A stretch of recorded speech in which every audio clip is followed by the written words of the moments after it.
Voilà, donc nous arrivons à la fin de cette intervention de Mammon à Macron, une micro-histoire de la macroéconomie, de la mondialisation au nouvel ordre mondial, que j'aime aussi sous-titrer 1000 milliards de dollars, en hommage à Henri Verneuil et Patrick Dewaere pour le film qui porte ce titre. Alors, on a vu dans la partie précédente la façon dont le communautarisme, d'abord les grandes invasions, le colonialisme et ensuite la mondialisation ont joué leur rôle, hein, et comment chaque peuple se considérait élu de façon naturelle ou par Dieu ou simplement par ses propres progrès, sa propre volonté, son libre arbitre. Et nous arrivons maintenant à la question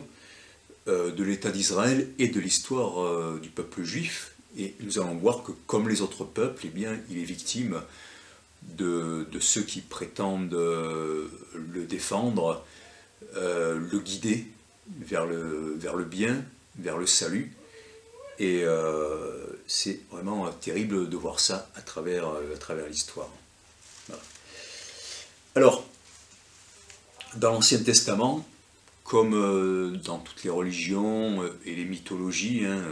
sachant que les religions sont des mythologies qui ont réussi, hein, eh bien, le peuple juif se considère comme un peuple élu par un Dieu et destiné à régner sur le monde, épaulé par son Dieu dans ses conquêtes. C'était le cas avec Rome, c'était le cas avec les Arias dans l'Inde ancienne, c'était le cas des Aztèques guidés par leur Dieu jusqu'à Mexico-Tenochtitlan, et un Dieu guerrier là aussi, comme le Dieu des armées de l'Ancien Testament, leur promettant de soumettre tous leurs ennemis et établissant une hiérarchie dans les terres conquises. Bien distinguer, ça j'en ai parlé dans la partie précédente, dans les religions, la partie de la population qui veut vivre sa religion de façon libre, dans la tolérance réciproque,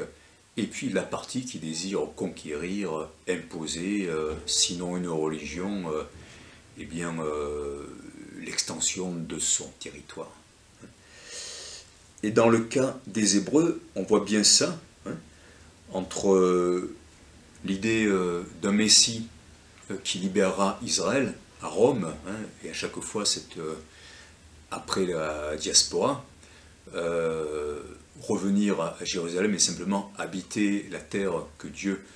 leur aurait promise, ou bien, en revanche, ce projet qu'on a dans l'Ancien Testament, cette promesse que Dieu fait dans l'Ancien Testament de régner, de soumettre tous les autres peuples. Voilà.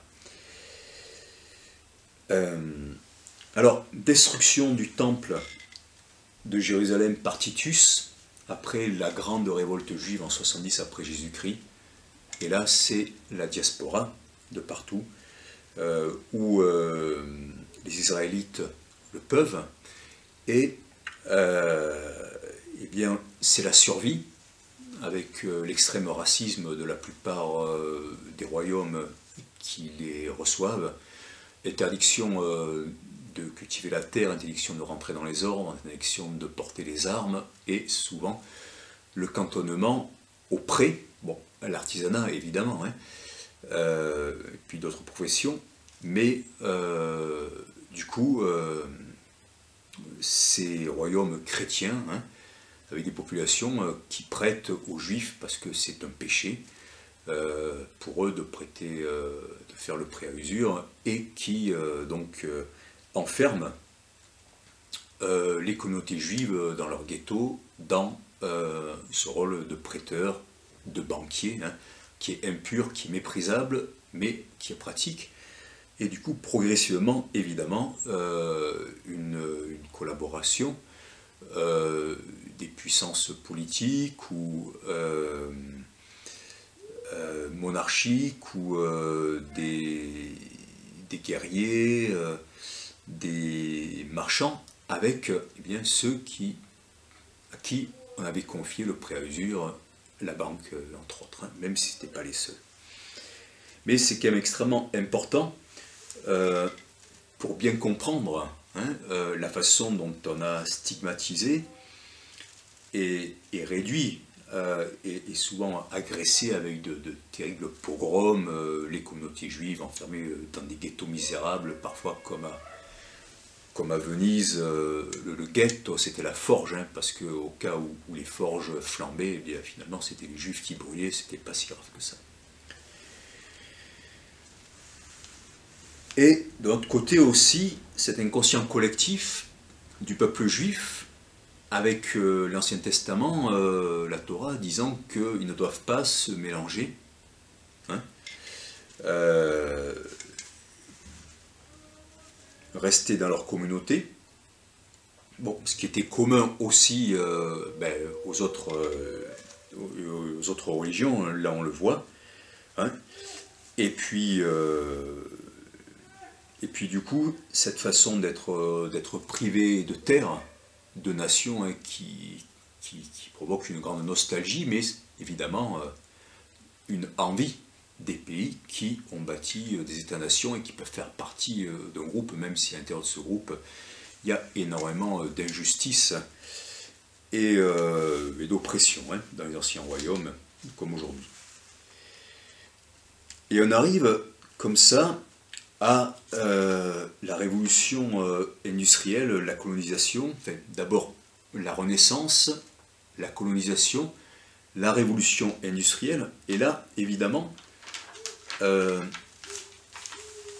avec le développement, eh bien avec l'esclavagisme fait par les royaumes bientôt devenus empires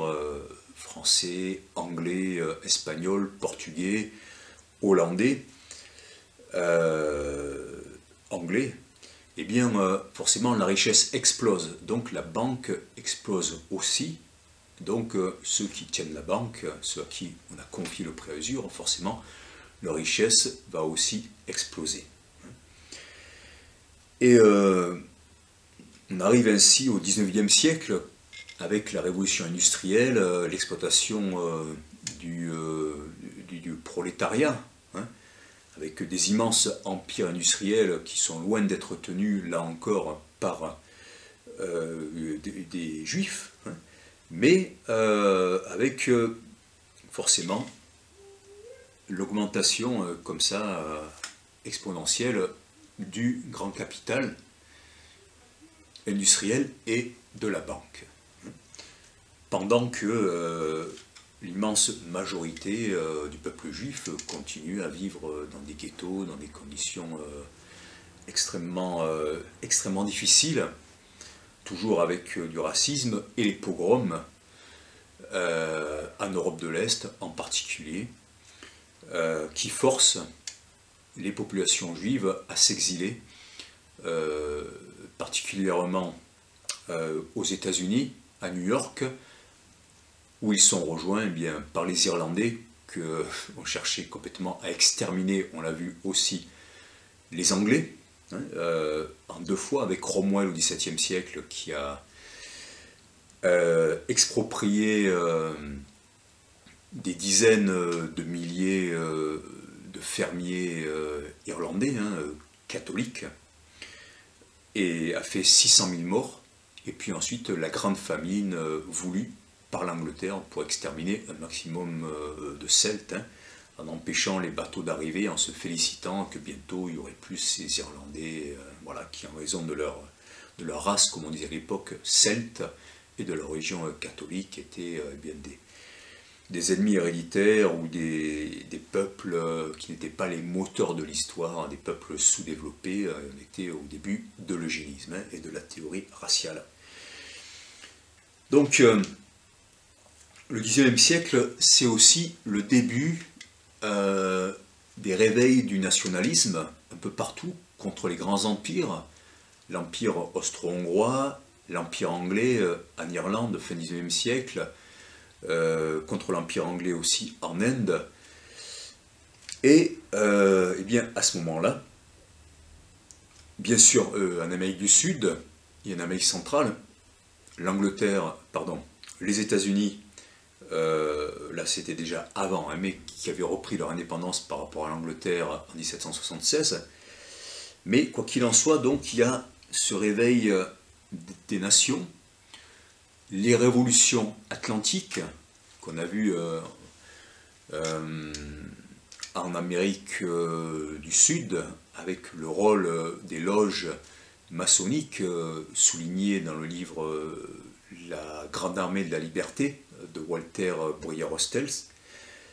les Carbonari aussi en Italie, hein, de Garibaldi, Cavour, Vittorio Emanuele II, etc. Donc un rôle très important